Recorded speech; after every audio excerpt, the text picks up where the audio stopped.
this morning, and I'm sure you're going to do it here too. Stephen A., I'm going to start with you since this one is so near to your heart. Aaron Rodgers.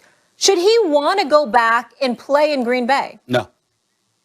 If I was him, I'd want out. It's not going to happen. Yeah. We understand that.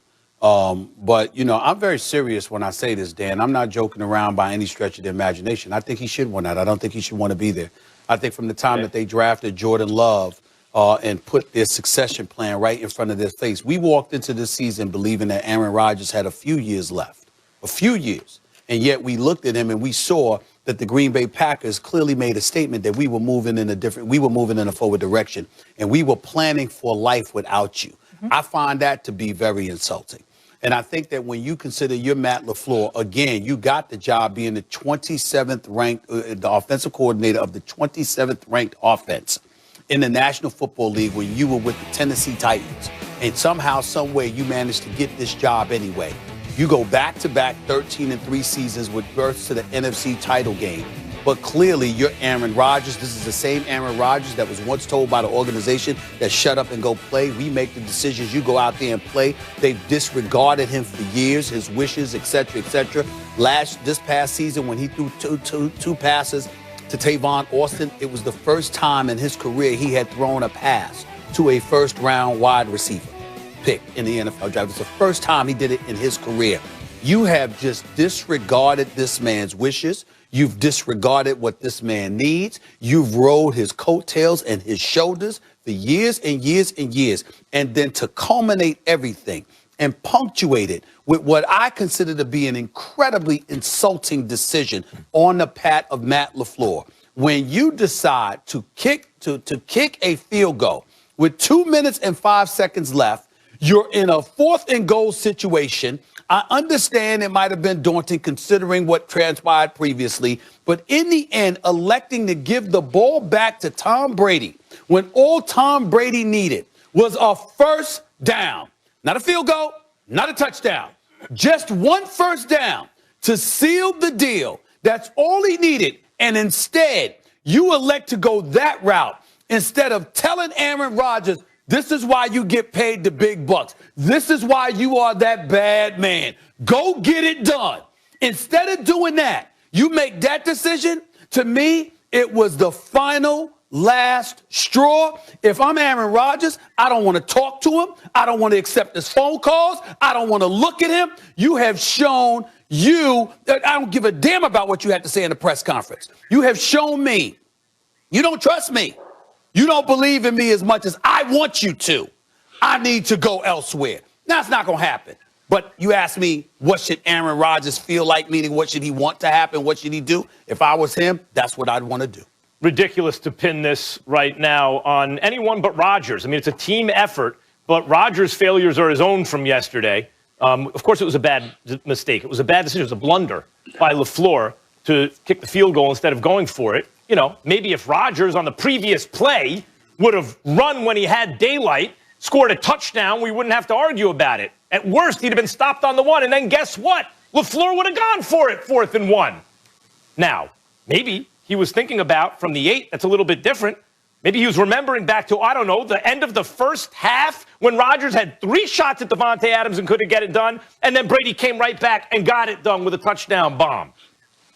And by the way, they did stop the Bucs. The Bucs received a generous PI call. I don't know if that's a catchable ball, but the ref, who you call a PI down the field, Wirfs clearly was holding from the start of that play. Hooked his man, rode him, textbook holding. They didn't call that. So if it's even called fairly, it's not what wound up happening. Maybe they do stop the Bucs. Yes, it was a mistake, but no, that doesn't mean Rodgers should leave. They are 13-3 for the 2nd consecutive season with LaFleur. 13-3, they won a playoff game against Seattle.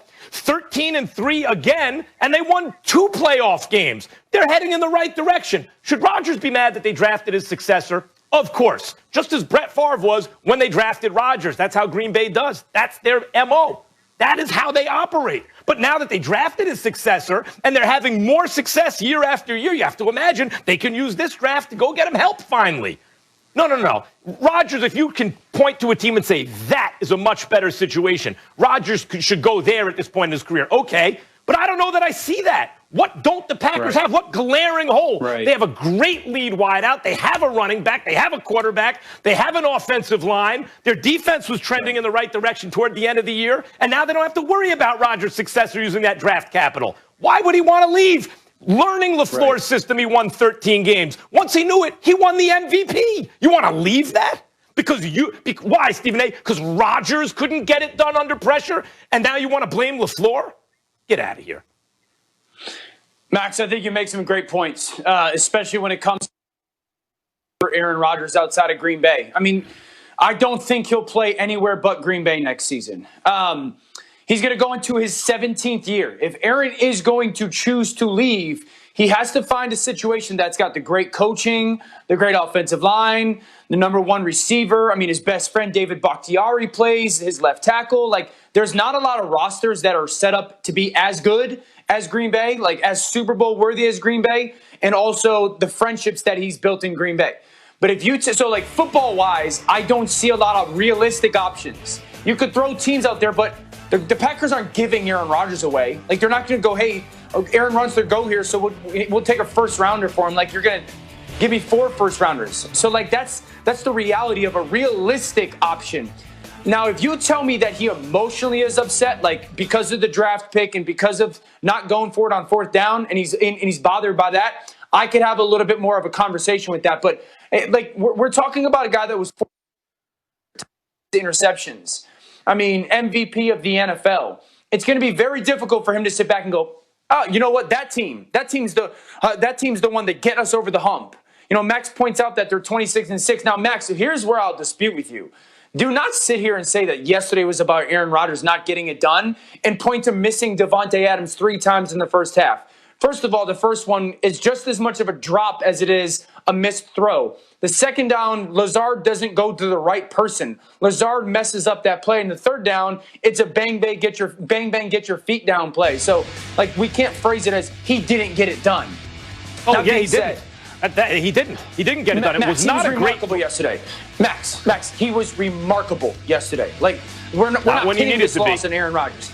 I don't think that Aaron Rodgers is going to sit there a month from now when he's emotionally decompressed and go, I've got 2-3 years left, maybe 4 of big-time football, closer to a Super Bowl win or Super Bowl appearance or a Super Bowl win at somewhere outside of Green Bay. I don't see that as a realistic thought process for Aaron. Well, first of all, a couple of things. Number one, Max Kellerman, be careful about raising your voice, because I think you have no shot in hell of being louder than me. Okay, so just calm down. That's number one. Number two, Dan Orlovsky, if you're going to sit up there and pick apart my argument, just quote me accurately.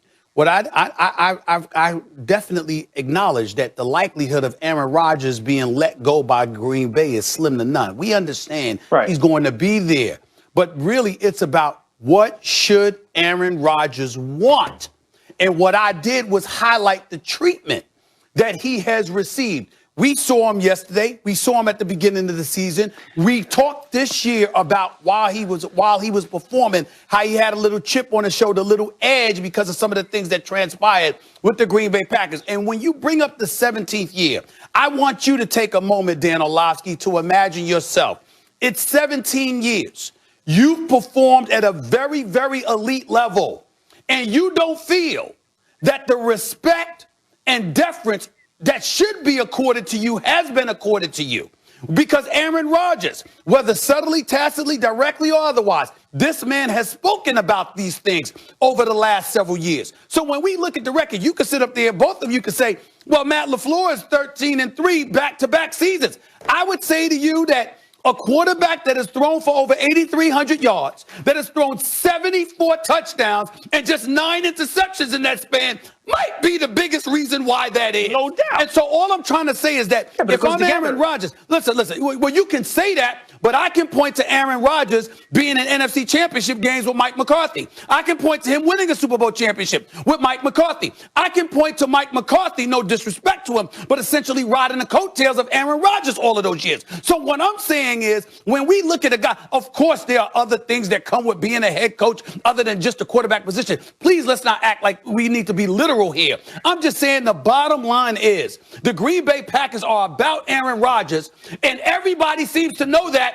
but the people who run the Green Bay Packers. And in the end, Stephen A., where should he go? Where should he want to go? Well, if you're saying not the Packers, who? You know me. I mean, I think stuff like San Francisco, Chicago, Pittsburgh. I think stuff like that. And I'm not saying that's going to happen. Again, I'm just talking about if I'm frustrated, if I don't feel appreciated, and I've been in this league for 17 years and I feel disrespected, that's going to lead to me one out. That's all I'm saying, guys. Let's not act like this far-fetched. You have been covering boxing and other sports. Dan Orlovsky, you played football. Y'all know what I'm saying has credence in that regard. There's plenty of dudes that have been frustrated and might want out because they want to go someplace else because they feel like there's a respect. Like, we're looking at a guy in Tom Brady that's going to the Super Bowl. Why did he leave New England, Dan? Because of how he felt he was being treated by Bill Belichick. But they were going backwards in New England. I'm talking about Tom Brady. But he wanted him wanting the lead. No, what I'm saying is they were going backwards in New England. They're going forwards in Green Bay. They're getting better. They're getting closer. And Stephen A., like, I would say this, like, if not for that Devontae Adams drop on first down in the goal line or in the red zone, if not for Kevin King playing a terrible rep right before the half on the Scotty Miller touchdown, if not for Kevin King's pass interference, Dan, we're not having this conversation. We're not sitting here going, does Aaron Rodgers want out of Green Bay? No, that's not fair, Dan. I got you now. I'm not questioning that. What I'm saying to you is, right now, this morning, is Aaron Rodgers thinking about that, or is he thinking about a coach that elected to kick a field goal instead of giving me an opportunity to tie this game with 2 minutes left? What's he thinking about, Dan? You played that position. What's he thinking about, Dan? You're 100% right, Stephen. That's all I'm saying. He's sitting there going, I agree with you. But here's, and at the end of the day, you got to lose that game because your Hall of Famer's not good enough. That's all I'm saying. No. What Aaron Rodgers should be thinking about is why I didn't run. He needs to ask himself, why didn't I run on the previous play? All right, Max. Then answer the damn question, Max. What's that? What is Aaron Rodgers thinking about most this morning? I hope that he be thinking about his own mistakes. That's right there. That's dishonest, Max. Okay. You know what he's thinking about, Max. Okay, let's say he's thinking about Chicago, right? Go in the division and try to win. Does he have a better or worse chance than in Green Bay? He's thinking about they drafted a quarterback. Max, what's he thinking about this morning, Max? The coach took the ball out of his hands, Max. If Aaron Rodgers is the champion that he has been and might be once again, the only way to be that champion again is to think about his own mistakes. That's philosophical drivel. That does not answer my damn question. What is he thinking about right now? I don't know that he's thinking about. Come on, Max. I don't know he's thinking about his coach's decision. You took one play?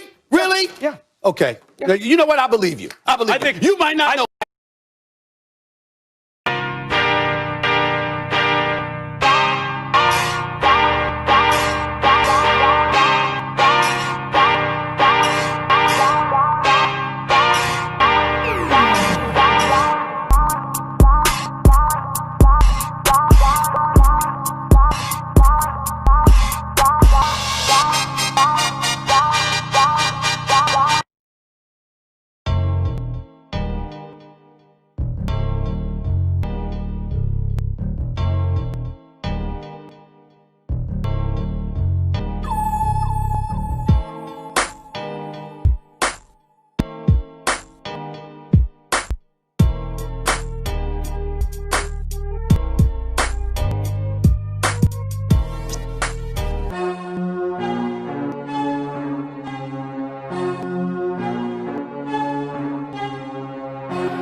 You might not know better. I think he's thinking, if he's salty about anything, it's drafting his replacement